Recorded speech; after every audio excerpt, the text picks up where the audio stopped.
Hello everyone, রোশনাই ধারাবাহিকের আজকের পর্বে দেখবেন গুরুজি রোশনাইকে বলে, তোমার সাফল্য দেখার জন্য আমি অপেক্ষা করে আছি।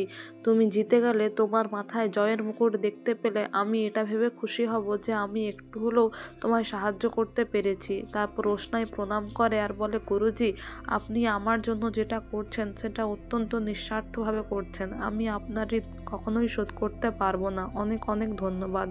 এরপরে রোশনাইকে বিপদে ফেলতে বাকি ক্যান্ডিডেটরা প্ল্যান করে, বলে ওকে কিছুতেই ফাইনাল রাউন্ডে যেতে দেওয়া যাবে না, কিছু একটা করতেই হবে। এদিকে গরিমাকে আরণ্যক বলে, তুমি যদি 10%ও এখানে পারফর্ম করো তুমি জিতে যাবে, আমার বিশ্বাস। এদিকে গরিমা বলে, আমায় সত্যি কথা বলো তো, তুমি রোশনাইয়ের কোনো খোঁজ খবর পাওনি? আরণ্যক বলে, তুমি বাইরের লোককে নিয়ে কেন এত কথা বলছো, তুমি ভুলে যাও এসব।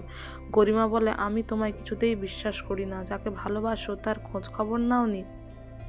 এদিকে রোশনাই মেকআপ করতে থাকলে একজন জুস নিয়ে আসে, সেখানে অবশ্য কিছু ওষুধ মিশিয়ে দেয়, যদিও সেটা পড়ে গিয়ে গ্লাসটা ভেঙে যায়। পরে আবার জলের গ্লাসেও কিছু মিশিয়ে আবার রোশনাইকে খেতে দেয়। রোশনাই বলে, জলটা কেমন তেতো লাগছে। তখন বাকিরা বলে, নিশ্চয়ই তোমার শরীর খারাপ, জ্বর হয়েছে তাই তেতো লাগছে, তুমি খেয়ে নাও ভালো লাগবে। জোর করেই খাইয়ে দেয়। এদিকে সুরঙ্গমাকে স্টেজে ডাকা হলে সে প্রথমে ডান্স নিয়ে কিছু কথা বলে, তারপর বলে ফাইনাল রাউন্ডে আমার মেয়ে কম্পিট করবে।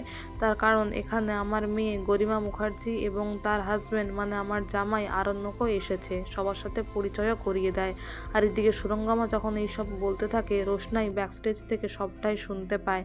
আর আগামী পর্বে আপনারা দেখতে পাবেন অ্যাঙ্কার এসে বলে, যার ডান্সে সবাই মোহিত হয়ে আছে তাকেই ডেকে নিচ্ছি, বেনারস থেকে রোশনাই। আর এই নামটা শুনে আরণ্যক, গরিমা তারা অবশ্যই সবাই চমকে যায়, শকড হয়ে যায় রোশনাইকে স্টেজে দেখতে পেয়ে। তো বন্ধুরা, এই ছিল আজকে রোশনাই ধারাবাহিকের update. Thank you so much for watching the video.